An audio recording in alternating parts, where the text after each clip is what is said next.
ఈరోజు నెల్లూరు జైల్లో పిన్నెల రామకృష్ణ రెడ్డి గారిని వాళ్ళ బ్రదర్ని కలవటం జరిగింది. నిజంగా చాలా బాధగా ఉంది. ఈ రాష్ట్రంలో కూటమి ప్రభుత్వం అరాచక పాలనకి, అక్రమ కేసులకి పిన్నెల రామకృష్ణారెడ్డి గారి కేసు ఒక నిదర్శనం అని కూడా చెప్పచ్చు. ఎందుకంటే స్పష్టంగా తెలుగుదేశం వాళ్ళని పొడిచి చంపుకున్నారు అని చెప్పి సాక్షాత్తు ఎస్పీ శ్రీనివాస్ గారే చెప్పడం జరిగింది. మీరందరూ కూడా విన్నారు, చూశారు. పచ్చపత్రిక అయిన ఈనాడులో పెద్ద అక్షరాలతో రాశారు, ఆధిపత్య పోరులో తెలుగుదేశం కార్యకర్తల్ని వాళ్ళే పొడిచి చంపేశారు అని చెప్పి. ఇంత క్లియర్ కట్గా ఒకే పార్టీలో వాళ్ళకి వాళ్ళు కొట్టుకొని చచ్చి వాళ్ళే పొడుచుకుంటే సంబంధం లేని మా నాయకుడిని ఈరోజు పిన్నెల రామకృష్ణారెడ్డి గారిని వాళ్ళ బ్రదర్ని అరెస్ట్ చేసి వేధించడం ఎంత దురదృష్టకరం ఒకసారి చూడండి. ఎందుకంటే చంద్రబాబు నాయుడు కూటమి ప్రభుత్వం అధికారంలోకి వచ్చిన రోజు నుంచి పిన్నెల రామకృష్ణ గారి కుటుంబం మీద ఏ విధంగా కక్ష సాధిస్తున్నారో మనం అందరం చూస్తున్నాం. 16 నెలల్లో 16 కేసులు పైగా వేసి ఎలా వేధిస్తున్నారో కూడా మనం కళ్ళారా చూసాం. అసలు తెలుగుదేశం వాళ్ళు రిగ్గింగ్ చేసుకుంటుంటే ఆ రిగ్గింగ్ ఆపిన కారణాన్ని చూపించి అది కూడా ఒక కేసు పెట్టి గతంలో కూడా దాదాపుగా 52 నుంచి 54 రోజులు లోపల పెట్టడం మనం గమనించాం.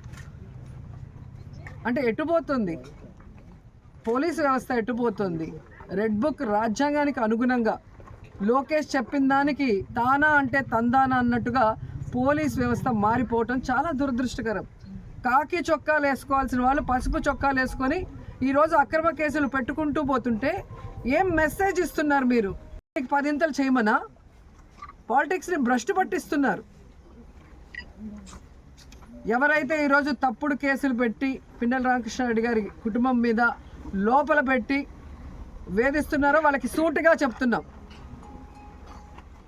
ఏదో ఈరోజు మీ పని అయిపోయిందని సంకలు గుద్దుకుంటున్నారేమో. ఇంతవరకు మా నాయకుడు జగన్మోహన్ రెడ్డి గారు చెప్పినట్టుగా ఎవరి జోలికి మేము వెళ్ళలేదు. ఏ పార్టీ అయినా, ఏ కులమైనా, పేదవాడు అర్హుడైతే అన్ని సంక్షేమ పథకాలు ఇచ్చాం, అభివృద్ధి చేశాం. ఎవరి మీద ఒక తప్పుడు కేసు పెట్టకుండా ముందుకు వెళ్ళాం. కానీ ఈరోజు మీరు చేస్తున్నది చాలా తప్పు. దీనికి 10 ఇంతలు మీరు అనుభవించడానికి రెడీగా ఉండండి అని కూడా హెచ్చరిస్తున్నాం. ఎందుకంటే ఈరోజు కోర్టు ఇచ్చింది పిన్నెల రామకృష్ణారెడ్డి గారికి స్పెషల్గా బెడ్డు, భోజనము, ఆయనకి ఇవ్వాల్సినవి ఏమున్నాయో కోర్టు చెప్పిన తర్వాత కూడా లోపల కూడా అవి ఇవ్వకుండా, టిఫిన్ పెట్టకుండా, భోజనం పెట్టకుండా, మానసికంగా కూడా ఆ మనిషిని వేధించడం ఎంతవరకు కరెక్టు? చెయ్యని తప్పుకి కేసు పెట్టి లోపల పెట్టారు. లోపల పెట్టిన తర్వాత ఈరోజు కోర్టు ఇచ్చిన ఆర్డర్ని బేఖాతరు చేస్తూ భోజనం కూడా పెట్టడం లేదంటే మీరు ఏం ఉద్దేశంతో చేస్తున్నారో చెప్పాలి. లోపల ఉన్న ఆఫీసర్లు కానీ పైన ఉన్న ఆఫీసర్లు ఒకరి మీద ఒకరు చెప్పుకుంటూ తప్పించుకుంటున్నారు. రేపు ఈ ఆఫీసర్లందరూ ఇక్కడే పనిచేయాల. రేపు మీ పరిస్థితి ఏంటో ఒకసారి చూడండి. ఎందుకంటే ఆఫీసర్లు అన్న వాళ్ళు రూల్స్కి కట్టుబడి పనిచేయాలి.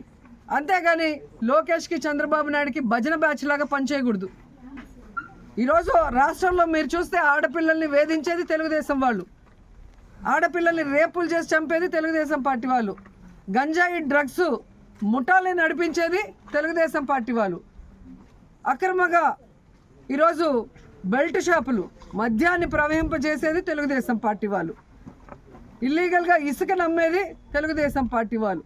చేసే తప్పులన్నీ తెలుగుదేశం వాళ్ళు చేస్తుంటే వాళ్ళని పట్టుకోవడం ఆపేసి, వాళ్ళ మీద కేసులు పెట్టడం ఆపేసి ఈరోజు తెలుగుదేశం పార్టీ వాళ్ళు మాకు వీడు నచ్చలేదు, వీడి మీద కేసు పెట్టు, కేసులు పెట్టుకుంటూ మా నాయకుల్ని ఇబ్బంది పెట్టాలి, అలాగే రాయలసీమకి, ఆంధ్రాకి, ఉత్తరాంధ్రకి అన్యాయం చేయాలని ప్రాంతీయ అసమానతల్ని కల్పిస్తూ వాళ్ళకి గొడవలు పెట్టాలనుకుంటే మాత్రం వీళ్ళని తరిమి కొట్టేది ఖాయం. అండ్ పిన్నెల రామకృష్ణ గారి కుటుంబానికి వైఎస్ఆర్సీపీలో జగనన్న నుంచి మేమందరం కూడా పార్టీ మొత్తం ఆయన వెనుకున్నాం, ఆయనకు అండగా ఉన్నాం. పార్టీ పెట్టక ముందు నుంచి అన్నతో నడిచిన వ్యక్తి, పార్టీ కమిట్మెంట్ ఉన్న వ్యక్తి, అలాంటి మంచి వ్యక్తిని తప్పుడు కేసు పెట్టి లోపల పెట్టడం మీరు చేసిన పెద్ద తప్పు. ఇప్పటికైనా సరిదిద్దుకోండి, లేదంటే దీనికి 100 రెట్లు మీరు అనుభవించాల్సి వస్తుందని కూడా హెచ్చరిస్తున్నాం. మొన్న చూశాను నేను భోగాపురం ఎయిర్పోర్ట్ గురించి. సిగ్గు లేకుండా సెంట్రల్ మినిస్టర్ రామ్మోహన్ రావు గారు, అచ్చెన్నాయుడు వీళ్ళందరూ కూడా చంద్రబాబు నాయుడు కృషి చేశాడంట. ఏం కృషి చేశాడు నాయన? ఎన్నికలు ఉన్నాయంటే నెల ముందర రాయటమా? ఇలాంటి రాళ్ళు రాష్ట్రం మొత్తం వేశాడు. ఏ రోజు ఏ రాయికి పనిచేయలేదు. జగన్మోహన్ రెడ్డి అక్కడికి వెళ్ళి ల్యాండ్ అక్విజిషన్ చేయటం కానీ, అక్కడున్న రైతులకి కాంపన్సేషన్ ఇచ్చి పునరావాసం కల్పించడం దగ్గర నుంచి, దానికి అమౌంట్ని కేటాయించి దాన్ని శరవేగంగా పనులు చేయించడం అనేది అందరూ గమనిస్తున్న విషయం. అండ్ సాక్షాత్తు జిఎంఆర్ హెడ్ మల్లికార్జున గారే చెప్పారు కదా, ఆ రోజుల్లో వైఎస్ఆర్ గారి చేతుల మీదుగా శంషాబాద్ ఎయిర్పోర్ట్ కట్టాను, ఈరోజు ఆయన కొడుకుల చేతి మీదుగా భోగాపురం ఎయిర్పోర్ట్ కడుతున్నా, నాకు చాలా హ్యాపీగా ఉంది అని. ఇంత స్పష్టంగా వాళ్ళు పబ్లిక్గా మీటింగ్స్లో చెప్పిన దాన్ని ప్రజలు వినలేదనుకున్నారా, చూడలేదనుకున్నారా, లేదా మతి మరుపులు ప్రజలకు అనుకున్నారా? సిగ్గు లేకుండా అబద్ధాన్ని చెప్తున్నారు. ఇదే రామ్మోహన్ గారిని నేను సూటిగా ప్రశ్నిస్తున్నా, మీకు దమ్ము ధైర్యం ఉంటే ఆల్రెడీ చంద్రబాబు నాయుడు అదే సమయంలో నెల్లూరులోను కుప్పంలో కూడా ఎయిర్పోర్ట్ కడతానని రాయేశాడు కదా. మరి భోగాపురం కట్టగలిగిన వాళ్ళు ఎందుకు ఇవి కట్టలేకపోయారు? మీ అబద్ధాలు నమ్మటానికి ఎవ్వరు లేరు. మీరు నిరూపించుకోవాలి అంటే ఈ నెల్లూరులో ఎయిర్పోర్టు, కుప్పంలో ఎయిర్పోర్టు మీ చంద్రబాబు నాయుడు స్టోన్ వేశాడు కదా 2019లో, దాన్ని పూర్తి చేసి చూపించండి. ఈ రామ్మోహన్ రావు కేవలం మైకుల ముందు మాట్లాడటానికి తప్ప పనిచేయడానికి పనికిరాడు అని నేషనల్ మీడియానే ఏ విధంగా గడ్డి పెట్టిందో మీరు చూశారు. మొత్తం దేశంలోనే మన రాష్ట్ర పరువుని ఈ మంత్రి గారు ఎలా తీశారో అందరూ చూశారు. ఇంకా సిగ్గు లేకుండా ఆయన అబద్ధాలు మాట్లాడుకుంటుంటే ఇలాంటి వాళ్ళని ఏం చేయాలో అర్థం కావట్లేదు.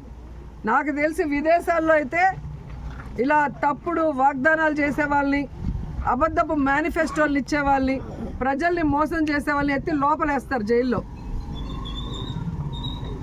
ఇక్కడ వ్యవస్థల్ని మేనేజ్ చేసుకోవటం, ప్రజల్ని మోసం చేయటం, వెన్నుపోటు పడటం వీళ్ళకి అలవాటైంది. కానీ ప్రజలు ఇంకా సహించే పరిస్థితిలో లేరు.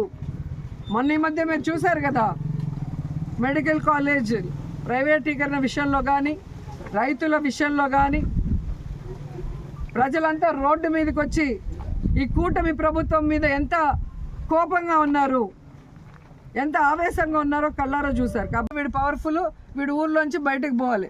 వాళ్ళు రాసిచ్చిన పేర్ల మీద మీరు తప్పుడు కేసులు పెట్టుకుంటూ ఈరోజు అక్రమంగా అరెస్టు చేసి లోపల పెడితే భయపడి పారిపోతామా? ఈరోజు కూటమి ప్రభుత్వం ఎంత వరస్ట్గా తయారైందంటే ఎక్స్ మినిస్టర్లు, ఎక్స్ ఎమ్మెల్యేలు, ఎక్స్ ఎంపీలు, ఐఏఎస్ ఆఫీసర్లు, ఐపీఎస్ ఆఫీసర్లు, వ్యాపారస్తులు ఎవ్వరూ లేదు. వాళ్ళకి నచ్చలేదు అంటే అక్రమంగా కేసు పెట్టడం, లోపలేయటం. ఇలా తెలుగుదేశం పార్టీ చెప్పినట్టు ఈరోజు చేస్తున్నారు. కాబట్టి పోలీస్ వ్యవస్థ ఎంత దిగజారిపోయిందో మొన్న కేంద్రం ఇచ్చిన ర్యాంకింగ్లో మీరే చూశారు. 36th ప్లేస్కి వచ్చింది. దీనికి చంద్రబాబు నాయుడు, హోంమంత్రి అనిత గారు సిగ్గుపడాలి. ఈ పోలీస్ వ్యవస్థ సిగ్గుపడాలి. ఏంట్రా మనం ఇలా అయిపోయాం, భారతదేశంలో అందరూ మనం చూసి నవ్వుకుంటారన్న ఆలోచన వాళ్ళకి రావాలి. ఇంకా ఘోరమైంది ఏంటంటే ఎమర్జెన్సీ రెస్పాన్స్ అని ఉంటుంది.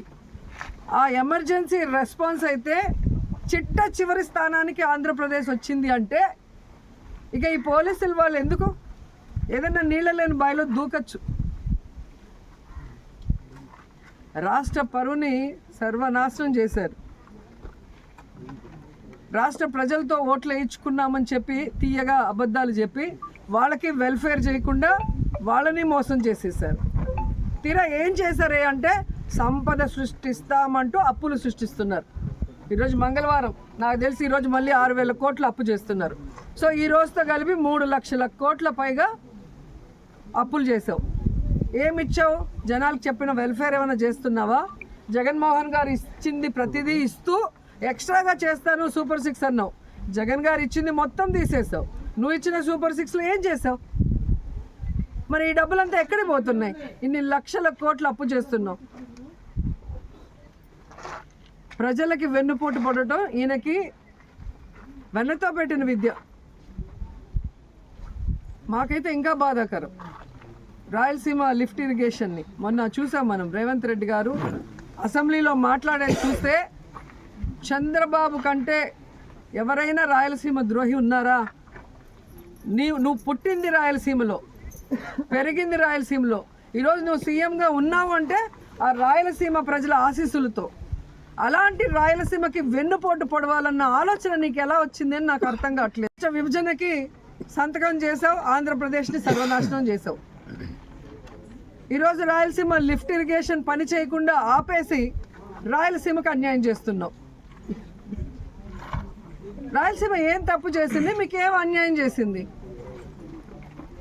ఈరోజు రాయలసీమ కరువు శాశ్వతంగా పరిష్కరించాలన్న ఒక గొప్ప ఉద్దేశంతో జగన్మోహన్ రెడ్డి గారు ఈ రాయలసీమ లిఫ్ట్ ఇరిగేషన్ తీసుకొచ్చారు. 960 కోట్లు దీనికి వెచ్చించడం జరిగింది. మన శ్రీశైలంలో వాటర్ని మన రాయలసీమకే కాదు, ముఖ్యంగా నెల్లూరు జిల్లాకు కూడా సాగునీరు, తాగునీరు ఇస్తారు ఆ ప్రాజెక్టు పూర్తయితే. అలాంటి ప్రాజెక్ట్ని పూర్తి చేయాల్సింది పోయి హైదరాబాద్లో మీ ఆస్తుల్ని కాపాడుకోవడం కోసం ఈరోజు రాయలసీమ భవిష్యత్తును మీరు ఎలా తాకట్టు పెడతారు? మీరు రాయలసీమకి వెన్నుపోటు పొడిచిన విషయము ఈరోజు మీ పార్ట్నర్ ఓటు నోటు కేసులో నీతో పాటు దొంగ మీ పార్ట్నరే స్వయంగా అసెంబ్లీలో ప్రకటించారు. నేను రాయలసీమలో పుట్టాను, రాయలసీమ అంటే నాకు ఇష్టమని ఇంకొకటి చెప్తాడు. Pawan Kalyan deputy CM. మరి ఎక్కడికి వెళ్ళావు పవన్ కళ్యాణ్? ఈరోజు రాయలసీమకు అన్యాయం జరుగుతుంటే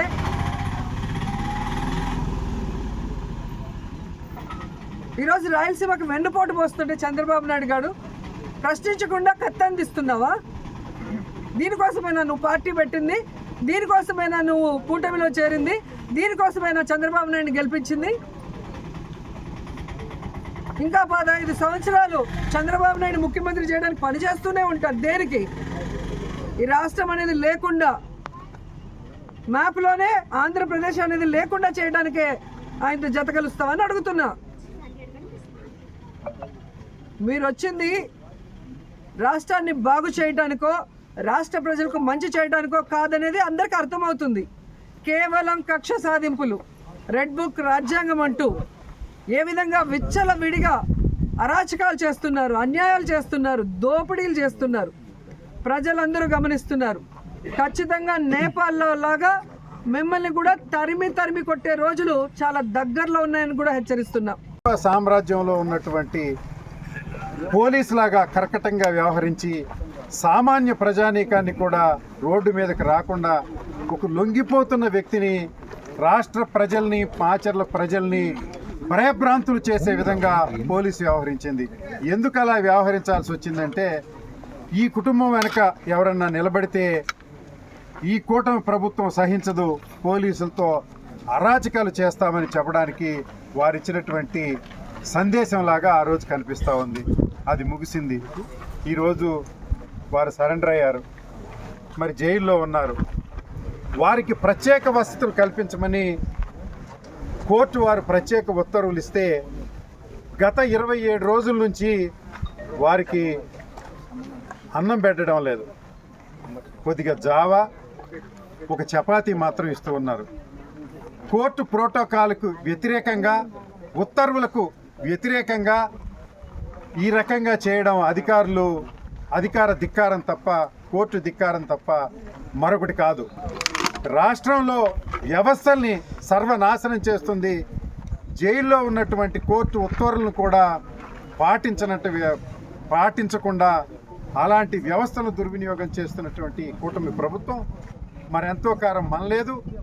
అలా నీతి నిజాయితీగా ఉన్నటువంటి పిన్నెల్లి రామకృష్ణారెడ్డి సోదరులు మరెంతో కాలం కోర్టులో ఉండరు. ఈ ఆహారం దొరకక, లేకుంటే సరైన ఆహారం ఇవ్వక మానసికంగా వారిని కించపరచాలని, మనోధైర్యం సడలేటట్టు చేయాలని చేస్తున్నటువంటి ప్రభుత్వం మరి పాతకాలంలో మరి రామదాసు బందికానాలో రామదాసుకు ఆహారం ఇవ్వకోకుండా మరి నేల మాలుగులో బంధించినప్పటికీ రాముడు భక్తుడు ఎలా ఉన్నాడో అలాగే పిన్నెల్లి సోదరులు కూడా జగన్మోహన్ రెడ్డి గారి నాయకత్వంలో వెనుకడుగు వేయకోకుండా నిబ్బరంగా పోరాటం చేస్తారు. మరెంతో కాలం పట్టదు, ధర్మదేవత కళ్ళు తెరిచి మరి కొంతకాలంలోనే వారు బయటికి వచ్చి తిరిగి ప్రజా జీవితంలో ఉంటారనే విషయంలో ఏమాత్రం సంకోచం లేదు. ధర్మం గెలుస్తుంది. వారికి వైఎస్ఆర్ కాంగ్రెస్ పార్టీ, జగన్మోహన్ రెడ్డి గారు, ఉమ్మడి గుంటూరు జిల్లా వైఎస్ఆర్ కాంగ్రెస్ పార్టీ అండగా ఉంటుందని తెలియచేస్తూ సెలవు తీసుకుంటాం. చరిత్ర సృష్టించినోడు ఇప్పుడు ఆ చరిత్రని తిరగరాయబోతున్నాడు. అబద్ధాల గోడల్ని బద్దలు కొట్టి నిజాలను రాగా మీ ముందుంచబోతున్నాడు. నిజమైన వార్తల కోసం వెంటనే డౌన్లోడ్ చేసుకోండి రా యాప్ని.